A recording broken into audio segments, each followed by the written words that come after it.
Ladies and gentlemen, when someone says, man up, what do they really mean? For many, it sounds like a call to suppress emotions, to toughen up, to pretend like nothing affects you. But that is not strength, that is deception. And when you deceive yourself long enough, life slips by unnoticed. To man up is not about growing muscles, it is about growing presence, it is not about shutting your mouth. It is about opening your awareness. Look around you, so many people are blaming the system, blaming the parents, blaming the stars. If you do not hold the steering wheel of your life, don't be surprised when you end up somewhere you never used to go. To man up is to stop being a victim in your own story. It is to say, no matter what the world throws at me, I will not shrink, I will not shrink, I will respond. Responsibility, I heard, no? But this is not a weight to carry, it is a key to freedom. The moment you say, I am responsible for how I experience this life, suddenly everything becomes possible. A man? No, a human who knows responsibility is not a prisoner. He is free because he no longer waits for life to change. He becomes the change. There is a quiet kind of courage, unseen, unsung. It is there when a man wakes up and faces the job he doesn't love, so his children can eat. It is there when someone walks away from rage, when they could have broken everything. That stillness, that is manhood. To man up is not to dominate, it is to transcend, it is not to push others down, but to rise beyond your own limitations. So, if life feels too much right now, if the noise is loud, the pain is sharp, the way unclear, then maybe it's time to stop running, time to stop waiting, time to look within. It's time to man up, not because you have to, but because the world is waiting for what you can truly become. One, responsibility. A word so often spoken with a sigh as if it were a weight tied to your ankle, dragging you across the desert of your own life. But what if we've misunderstood it? What if responsibility is not a punishment for being alive, but the proof that life trusts you with something sacred, something alive, something worth shaping with your own two hands? Because only that which sees value in you will offer itself for your care too. Keep asking for freedom. We shout for independence, we pray for power and for possibilities, but we do not see that all of these are only unlocked by the same key called responsibility. Because life does not give its riches to one who hides from challenge, it gives it to the one who says, even if the storm breaks, even if the path is hard, I will walk anyway. I will not turn away because this is mine to carry, and I carry it not in fear but in full awareness. 3. When you begin to see that what you call burden is actually the very soil in which your growth is planted, when you see that to be responsible is not to be chained to duty but to be chosen as a participant in something larger than yourself, then suddenly your complaints quiet down, your anger softens. Because now you are not being forced to carry life. Life is offering itself to you with open arms, saying, here, shape me if you dare, fool. We have been taught wrongly that responsibility is something heavy, that it takes away joy. But truth is, it is the only doorway through which deep joy enters. Because when you are responsible for something, whether a child or a choice or a vision, you become involved. And when you become involved, your life gains meaning. And when your life gains meaning, even pain has its place. And even confusion becomes part of your clarity file. People want meaning without responsibility, but that is like asking for fire without heat, like asking for the fragrance of the flower without letting it bloom. Because the moment you take something into your hands full up, not halfway, not with fear but fire, then you begin to see that the most beautiful things in life are not those you stumbled upon, but those you took responsibility to create. 6. Look at the sky, the star, the stars, the way the moon rises night after night, it does not complain about its gravity. It does not argue with its duty. It simply honors what it was made for. And maybe that is where peace hides, not in escaping what is yours to carry, but in embracing it so completely that the line between burden and blessing dissolves, and what remains is simply presence. 7. If you say you want to be powerful, understand first that power is not a crown on your head. It is a deep, quiet vow in your heart, the vow that says, come what may, I will not abandon this. I will not blame others, I will not banish when things go wrong. Because this is mine, and because it is mine, and because it is mine, I will give my all, not for reward, not for recognition, but because this is how I become fully alive. 8. So the next time responsibility knocks on your door, don't look away, don't wish it away, look into its eyes and see the invitation it carries. See how it offers you a place at the table of life as a creator, not just a consumer. And if you can say yes with a full heart, then responsibility is no longer a burden at all, it is a privilege, a rare privilege, given only to those the universe trusts one. Blame is the first comfort of those who feel powerless. It is the soft pillow where the mind rests when it does not wish to awaken. It is the language we use when we do not yet see that everything we point to outside is merely a reflection of something we have not yet claimed inside. Because as long as you can blame the world, your family, your past, your stars. You never have to confront the only thing that truly scares you, your own possibility too. To blame is easy because it asks nothing of you. No courage, no transformation, no ownership. It simply allows you to stay where you are, dressed in reasons and wrapped in justifications. But to truly become, is to stand in front of the mirror with nothing between you and your own becoming and say, yes, it happened, yes, it hurt, but what I do next is mine, fully mine. And this is where I begin three. People spend lifetimes waiting for apologies that never come, for validation that never arrives, for justice that may never be served. And while they wait, time does not wait, life does not pause, and the seed of their becoming sits in silence, never watered, never touched. Because becoming begins not with permission from the world, but with a decision inside that says, no more waiting, I begin now, fool. You see, the moment you stop blaming, there is an unsettling silence. Because now there is no one left to accuse, no enemy left to fight, only you. Raw and real and still unfinished. And in that moment, you realize becoming is not about being perfect. It is about being available to life, moment by moment, willing to shed what no longer serves, willing to walk into what you do not yet understand. Five. It is a strange paradox that the more you blame others for your condition, the more you imprison yourself in it. But the moment you say, I am responsible for how I respond, for how I rest, for how I rise, for how I… then you take back the key you handed to the world. And in that quiet reclamation, you do not become invincible, but you do become untouchable by excuses. Six. When you stop blaming, you start feeling everything, fear, pain, longing, the whole wave of what it means to be alive. But this feeling is not a weakness, it is the beginning of depth. And when you feel fully, you can choose fully. And when you choose fully, you begin to shape your life not from reaction but from awareness. And that is a shift from victim to creator. Seven. Becoming is not a destination, it is not a goalpost you reach. It is a moment-to-moment unfolding.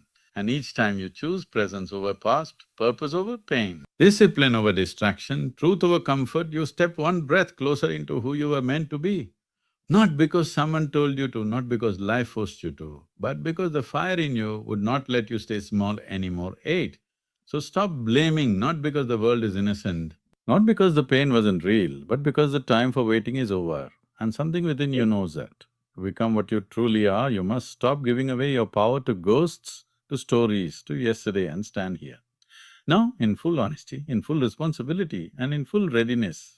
Because becoming does not wait for the perfect moment, it begins the moment you decide one. We have come to believe that strength is loud, that it roars, that it dominates the room, that it shouts its opinions and forces its way forward. But real strength is not in the noise you make, it is in the silence you hold. The kind of silence that doesn't collapse under pressure, that doesn't need to prove anything to anyone, because it knows what it is and it is enough too. Stillness is not weakness, stillness is not the absence of action, it is the presence of clarity. It is the strength of the mountain that does not chase storms but stands through them. It is the strength of the tree whose roots grow deep while its leaves flutter in the chaos above. It is the inner composure of one who has touched something unshakable within themselves. Three. So many chase noise, titles, arguments, displays of power, constant motion, because the silence within frightens them. Because when you sit quietly with yourself, you start to see the truth.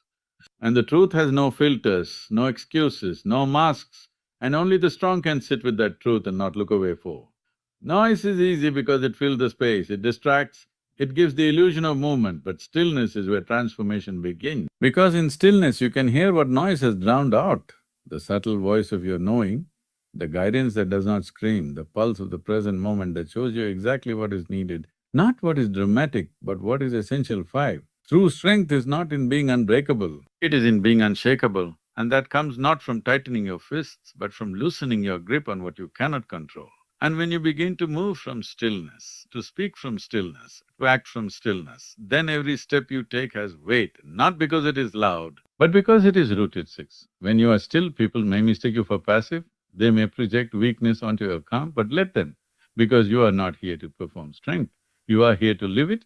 And living strength means not reacting to every not answering every insult, Not proving your worth every minute of the day, but knowing deeply that you are not here to be noise.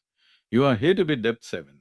Stillness is a power the world rarely celebrates. Because it cannot be sold, it cannot be dramatized, but those who have tasted it, those who sit in it, those who speak from it carry an energy that cannot be argued with because it is not about opinion, it is about presence, and presence, when cultivated, does not need to overpower. It simply is it. So if the world is noisy, if the chaos outside pulls at your attention, remember that your greatest strength may not be in doing more, speaking louder, fighting harder, but in sitting with yourself, in breathing deeply, in not reacting, in choosing stillness again and again, not as an escape, but as your ground, your anchor, your home. Because that is where real strength lives, not in the noise, but in the silent knowing that you are already an egg one. Courage is not the absence of fear, it is not the roar of a lion or the noise of battle or the loud declarations of bravery. Courage is something far more silent, far more personal, far more sacred. It is the quiet decision to do what must be done even when every part of you trembles, even when no one is watching, even when there is no applause and no guarantee of success. But still you do it because you know it is yours to do too. Most people wait for the fear to disappear before they move, but the wise know that fear does not vanish. It only moves to the background when purpose is louder and when the task before you is clear, when the responsibility is real. Then courage is not a luxury, it is a necessity. Because something in you knows that if you do not step forward now, then the moment passes and with it, a part of you goes silent three. Courage is not the big gesture, it is often the smallest choice, the difficult conversation you've been avoiding, the truth you know but haven't said, the help you need but haven't asked for, the boundary you must draw, though it may break hearts, and each time you step into these spaces that stretch you, something deep within strengthens. Something silent says yes, and you realize that to be courageous, to be faithful to the truth of your being foe. You will never feel ready, you will never feel fully prepared, and that is the point. Courage begins where comfort ends. It begins where the path disappears and only your inner compass remains. And if you wait for certainty, you will miss life. But if you walk forward with honesty, even trembling honesty, then life meets you halfway, not always with ease, but always with growth five.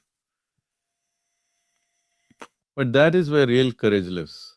Not in the spotlight, but in the shadows where discipline is forged, where love becomes action, where commitment is proven not by feeling inspired, but by doing what needs to be done even when you are not six. There will be days when your mind gives you every reason, your mind gives you every reason to stop, when fear dresses itself as logic, when doubt whispers its clever lies. But courage listens deeper, listens not to the noise of fear, but to the voice beneath it. The voice that says, maybe you're scared, but go anyway. Maybe you don't know how, but begin anyway. Because your life is not waiting for you to feel perfect. It is waiting for you to move seven. Those who walk with courage are not special, they are not different from you. They have simply learned to listen to something higher than fear, something deeper than doubt. And every time they choose what must be done over what is easy, what is true over what is comfortable, they carve a path, not just for themselves, but for those who come after. Because courage is not personal, it is a light we carry so others may see it. So when the moment comes, and it always comes when you are asked to step up, to stand up, to speak, to act, to stay, to leave, to give, to let go, do not wait for permission, do not wait for certainty. Breathe into the unknown. Let your feet move even if your hands shake, and know that courage is not some grand feeling that falls upon you from the sky. It is a simple, powerful decision to do what must be done, no matter what one. From the moment you were born, the world began to name you. Boy, good, bad, smart, weak, obedient, stubborn. And each label came wrapped in an expectation, a box, a story someone else wrote. And without knowing, you wore them like second skin, repeating them, defending them, fearing them, until one day the weight of all these borrowed names begins to suffocate the truth of who you really are too. The danger of labels is not in the name itself, but in how it limits your movement. Our role, not a title, not a category, but a possibility. And once you begin to believe the label is your identity, you stop growing, you stop reaching, you stop asking the essential question, who am I really when the world is silent and the mirrors are gone? Three, some labels come with praise, successful, talented, gifted. And even those are dangerous if they keep you addicted to approval, to performance, to being seen in a certain way. Because when your sense of self depends on a label, you become afraid of you begin to shrink your life to maintain an image. and that image becomes your prison foe. Others are branded with pain, failure, broken, useless, and even though they were never true, they stick like scars, repeated in your mind like a chant to reinforce by past voices you never asked for. And if you're not awake, you carry these labels like invisible weights, shaping your choices, dimming your light, until the day you stop and ask, who gave me this name and why did I believe it? 5. To grow beyond a label is not to reject the world, but to rise above its definitions, to stop being only what others can understand, to let yourself be… to let yourself be a mystery even to your own mind. Become not fixed but fluid, not defined but unfolding. You stop needing a label. You begin to live from your being, not from your description 6. You are not your trauma, not your job, not your history, not your reputation, you are not even your name. Because all of these can change, all of these will pass, but something deeper remains, that something untouched, something wild and wise. Something that grows not within a label but beyond it. And that is the space where real transformation begins. 7. The moment you realize you are not here to fit into a name but to transcend it, not here to be labeled but to be, you begin to treat your past not as identity but as experience. Your pain not as definition but as passage, and your future not as expectation but as an open field. And in that space, you are no longer bound. You are available to life as it comes. 8. So let them call you what they will, let the world keep its boxes, but you stay undefinable, unpredictable, unfolding. And when someone asks, what are you? Do not rush to answer, do not shrink into a word. Simply smile, breathe, and live in such a way that your existence cannot be labeled, only felt, only known by presence, only witnessed in the silent power of one who has grown beyond the labels.